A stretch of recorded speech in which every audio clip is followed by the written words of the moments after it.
Comenzamos el tema 5 tipos de mercado, donde vamos a estudiar las diferentes estructuras de mercado y vamos a analizar cada una de sus características, comentando cuáles son sus principales diferencias y aplicándolos a casos o a mercados reales. Estos mercados son la competencia perfecta, el monopolio, el oligopolio y la competencia monopolística. Un mercado de competencia perfecta sería el mercado que vimos en el tema 4, donde el equilibrio se llegaba o el precio se llegaba a través del libre funcionamiento de la oferta y la demanda, donde ninguna de las partes, ni oferta ni demanda, tenían poder para influir en el precio. A continuación voy a recordar cómo se representaba el modelo de oferta y demanda. Dibujamos un eje de coordenadas. En el eje de abscisas representamos la cantidad y en el eje de ordenadas el precio. La demanda voy a representarla en rojo, tiene pendiente negativa debido a que cuando aumenta el precio la cantidad disminuye y viceversa. Y la oferta tiene pendiente positiva, es decir, cuando aumenta el precio la cantidad ofertada aumenta y viceversa. El punto de intersección donde se junta la oferta y la demanda se denomina punto de equilibrio y obtenemos la cantidad de equilibrio de mercado y el precio de equilibrio del mercado. Cuando el precio del mercado estaba por encima del precio de equilibrio, la oferta es mayor que la demanda, hay exceso de oferta y los precios bajan hacia el punto de equilibrio. Sin embargo, si hay un exceso de demanda, es decir, si el precio está por debajo del precio de equilibrio, lo que pasa con los precios es que tienden a subir hacia el precio de equilibrio. El tema comienza con la definición de competencia, que como ya sabéis es cuando varias empresas ofrecen en el mercado un mismo servicio o un mismo bien. He puesto el ejemplo de las marcas de smartphone y como vemos aquí las principales son Samsung, Apple, Huawei, Xiaomi y Oppo. Es verdad que las cifras de ventas de Huawei empeoraron debido al conflicto entre China y Estados Unidos.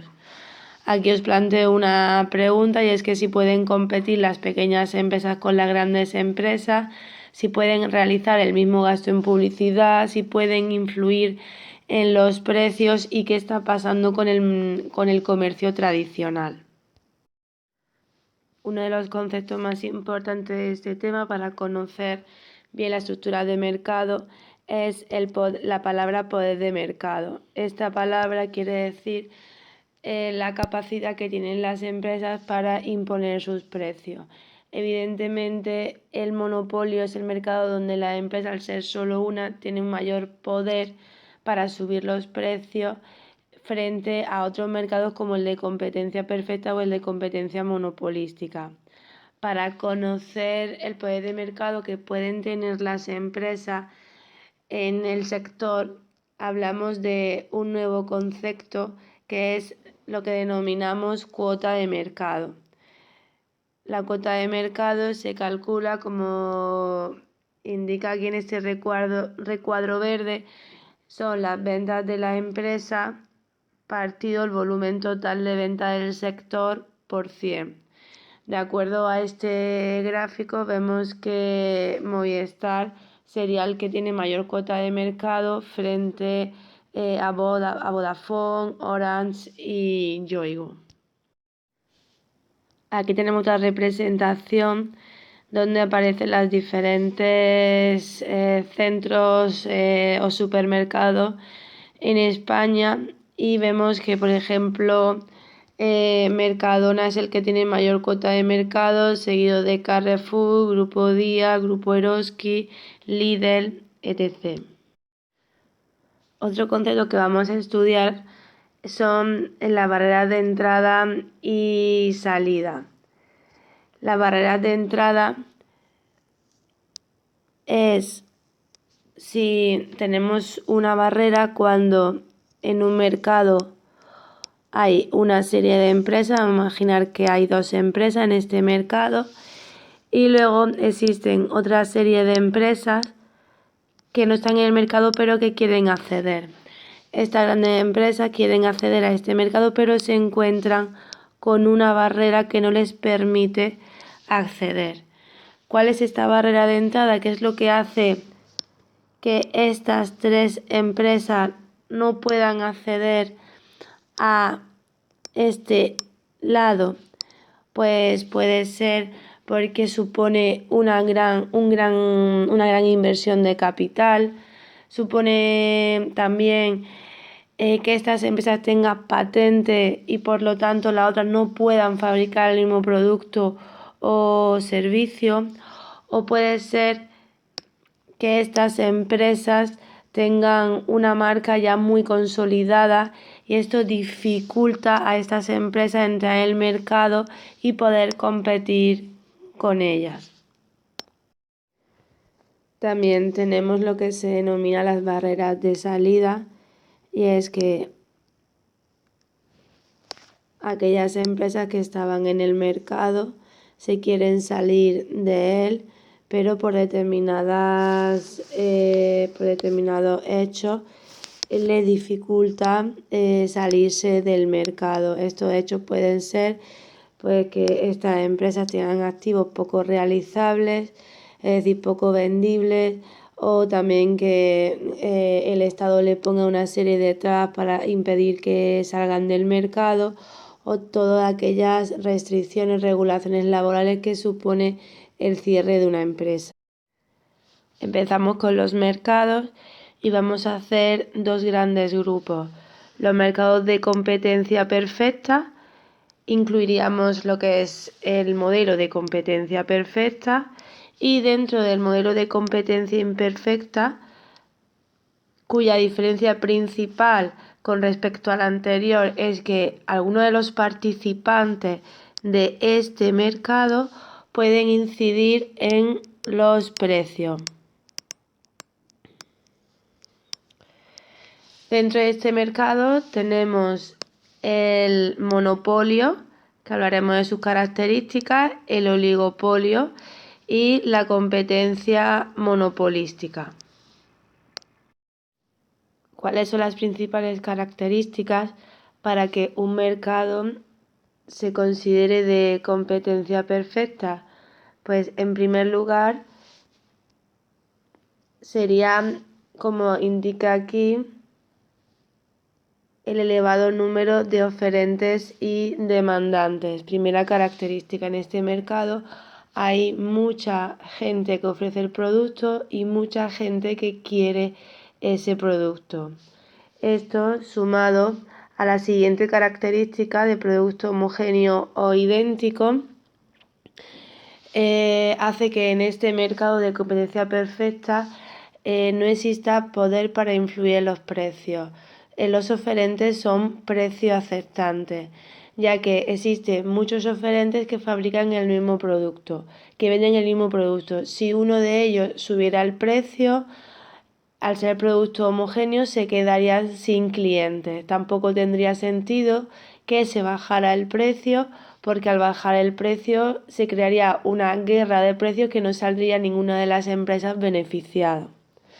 Otra de las características de este mercado es que es un mercado transparente. Es decir, todas las personas, los compradores, tienen información sobre lo que venden las empresas. Por lo tanto, si una sube el precio, los demandantes van a saber que existen otras empresas con unos precios más bajos. Existe total información. Otra de las características que ya hemos comentado anteriormente es la libertad de entrada y salida. Es decir, no hay barreras para entrar a este mercado ni salir. Es fácil montar una empresa. Sin ningún tipo de trabas. Y Finalmente, hablamos de la independencia de la toma de decisiones. Es decir, en este tipo de mercado las empresas son independientes y existe tal número de empresas en este mercado que es imposible que puedan realizar acuerdos entre ellas para fijar los precios y así perjudicar al consumidor.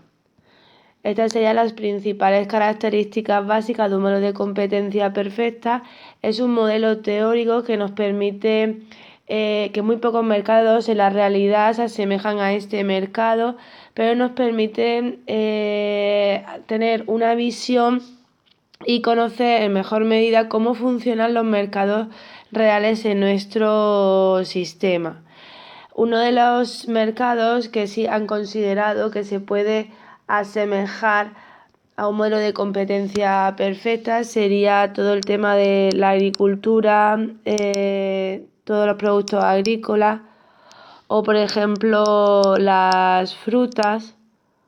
¿Por qué? Porque son, productos que son difícilmente diferenciables, pero sí es cierto que en los últimos años, con la denominación de origen, los productos de quinta gama, estos productos están subiendo sus precios.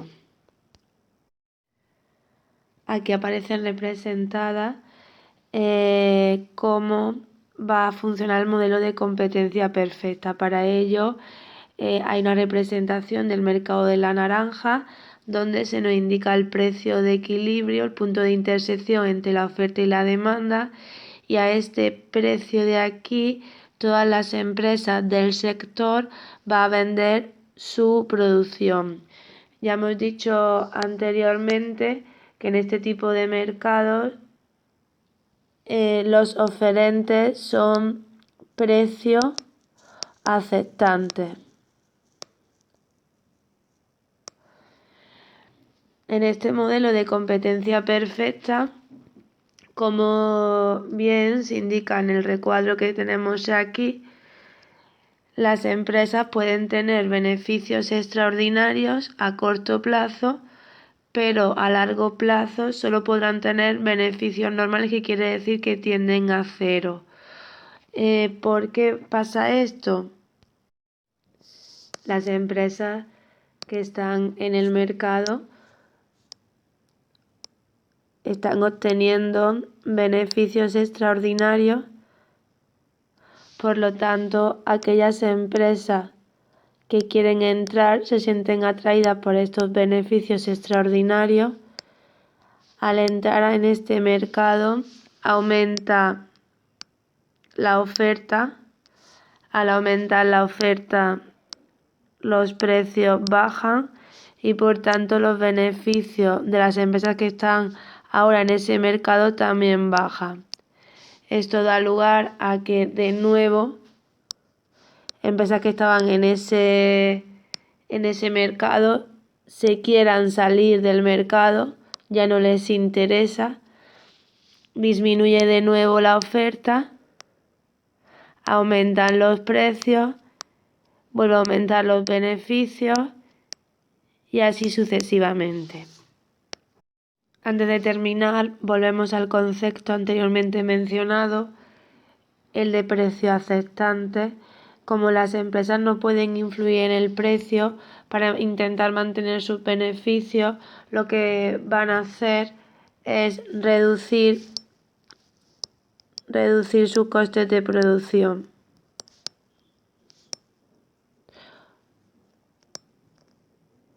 Por eso se dice que en este mercado de competencia perfecta las empresas intentan ser lo más eficientes posible y esto al final va a beneficiar a la sociedad y a los consumidores.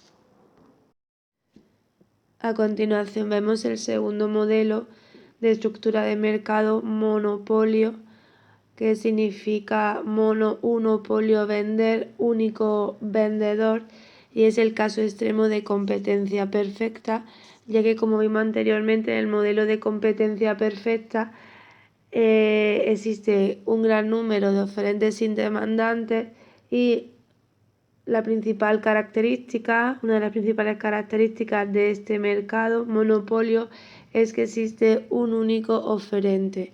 Por lo tanto, la capacidad para influir en el precio es máxima.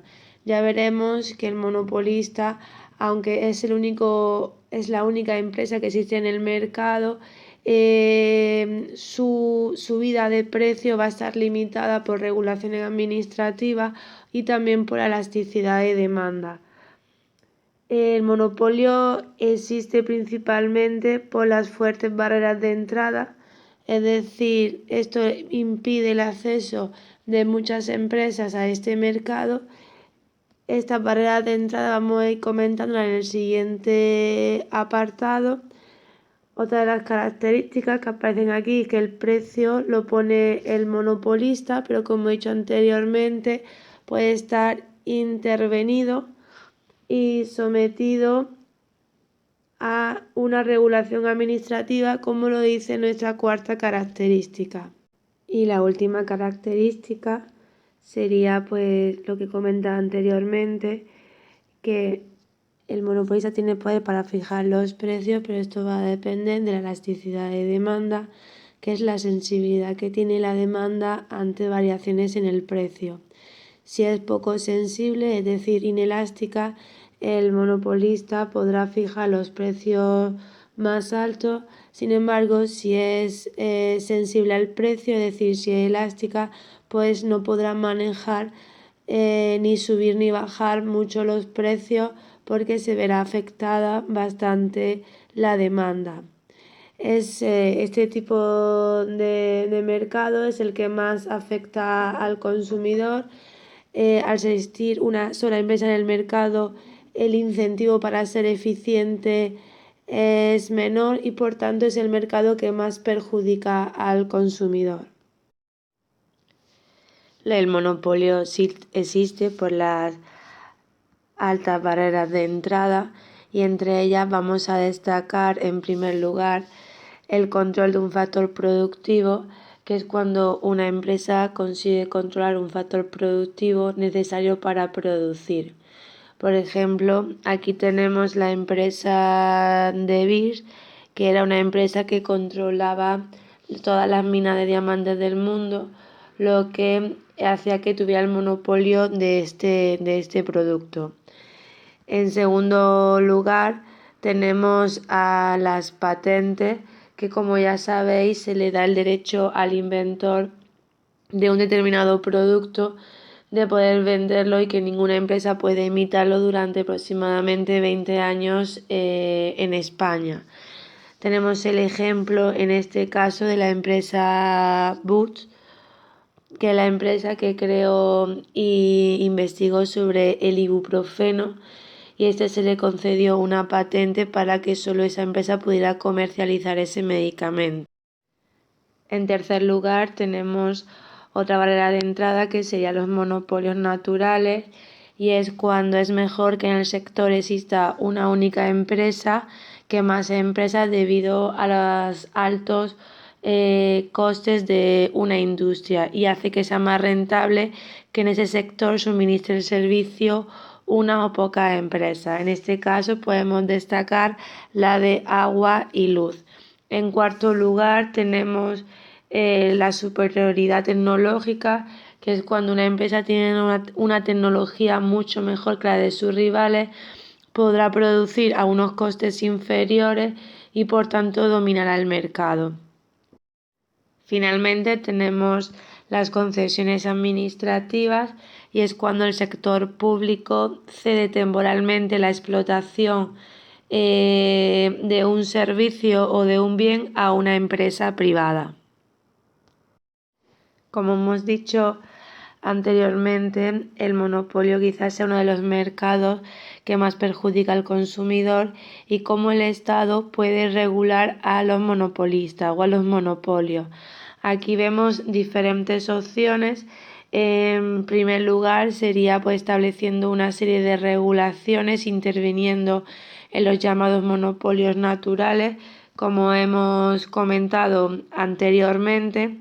En segundo lugar, intentar fomentar la competencia para que existan muchas empresas en el sector y evitar que solo una controle el mercado. Y en tercer lugar, adquiriendo la propiedad del monopolio. A continuación hablamos sobre otra estructura de mercado, en este caso el oligopolio, sí que se caracteriza por los siguientes aspectos. En primer lugar, vemos aquí que en este mercado existen pocos vendedores que tienen una alta cuota de mercado. Un oligopolio podría ser, por ejemplo, la telefonía móvil, o también se llama duopolio a las empresas de Burger King, McDonald's o incluso Coca-Cola, Pepsi-Cola. También se caracteriza este mercado por las grandes barreras de entrada, es decir, que dificulta que otras empresas existan o entren en el mercado.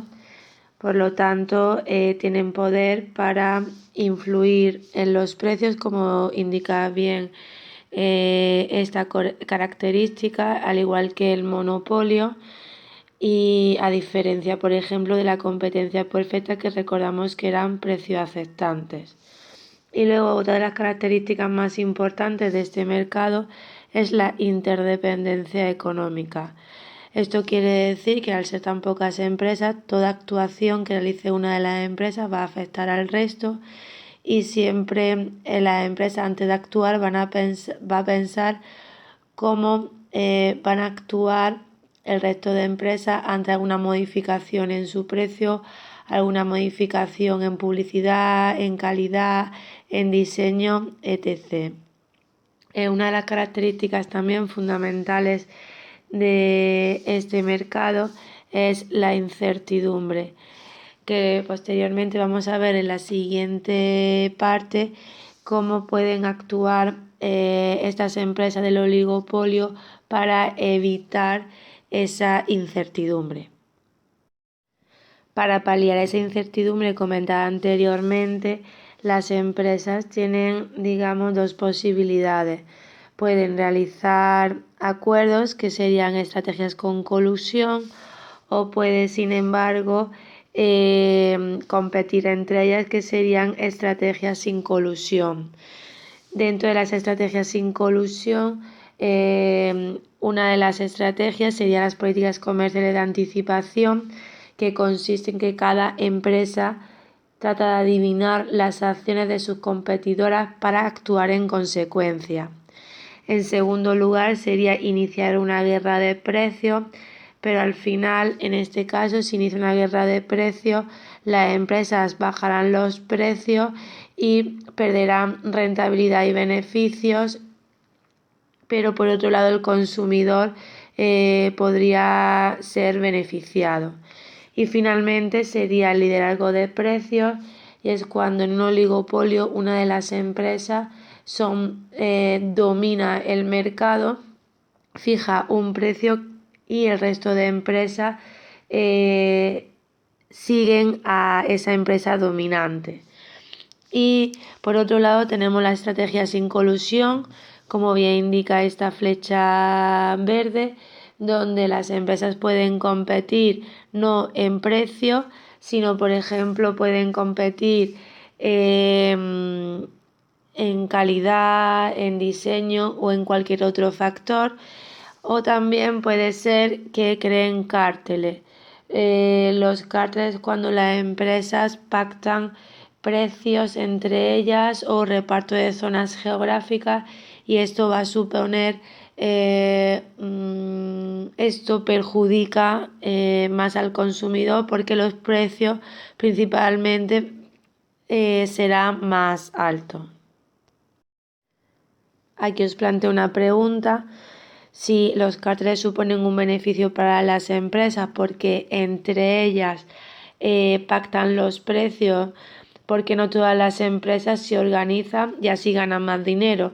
Y aquí vemos las principales razones. Primero, es difícil mantener el cártel durante un tiempo, porque siempre hay incentivos para salirse del cártel y bajar los precios y romper con ese acuerdo entre las diferentes empresas para aumentar la cuota de mercado y porque los cárteles son ilegales y son vigilados por la Comisión Nacional del Mercado de la Competencia. Aunque hay ciertas excepciones, como bien conocéis, la OPEP. Finalmente, nos centramos en el último mercado, que sería la competencia monopolística. Es el mercado quizá menos conocido, pero el que más se da en la realidad. Sus características son las siguientes. En primer lugar, es que existen muchas empresas en el mercado, con lo cual existe bastante competencia y el poder para influir en el precio, como dice la segunda característica, es limitado.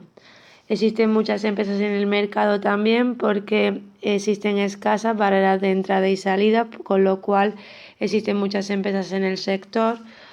No hay acuerdos colusivos porque sería muy complicado que muchas empresas adoptaran un acuerdo, a diferencia del oligopolio, donde al ser tan pocas sí que se pueden poner de acuerdo.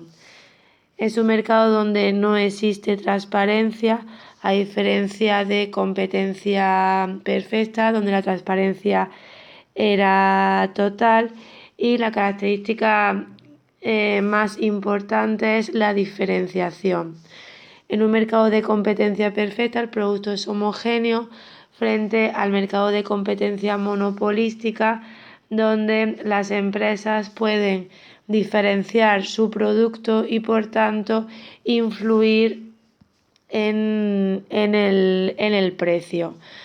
¿Cómo diferencian su producto? Pues a través del color, a través del olor, a través del diseño, de la marca. Cuanto más diferenciado es el producto, más poder tendrá la empresa para subir el precio. Un ejemplo de competencia monopolística sería el sector textil. Finalmente, he puesto una serie de imágenes para ir viendo cuál es el mercado que mejor se ajusta a esas características. En el mercado de la verdura y de fruta y hortalizas sería un mercado de competencia perfecta, aunque sí que es verdad que en la actualidad los productos, las frutas, las hortalizas se pueden diferenciar, ya sea bien con el envasado, con la calidad del producto, el tipo, etc. Luego veríamos el mercado bursátil, la bolsa, la compra y venta de acciones, que también se puede asemejar a un mercado de competencia perfecta. El sector de la telefonía móvil, que sería un oligopolio. El sector del automóvil, podemos hablar también de oligopolio porque grandes empresas concentran muchas marcas. Y finalmente, pues los detergentes, que sería el sector de competencia monopolística. Finalmente aparece aquí un cuadro resumen de las diferentes estructuras de mercado y aquí podemos ver cuáles son sus principales características, sus diferencias y semejanzas.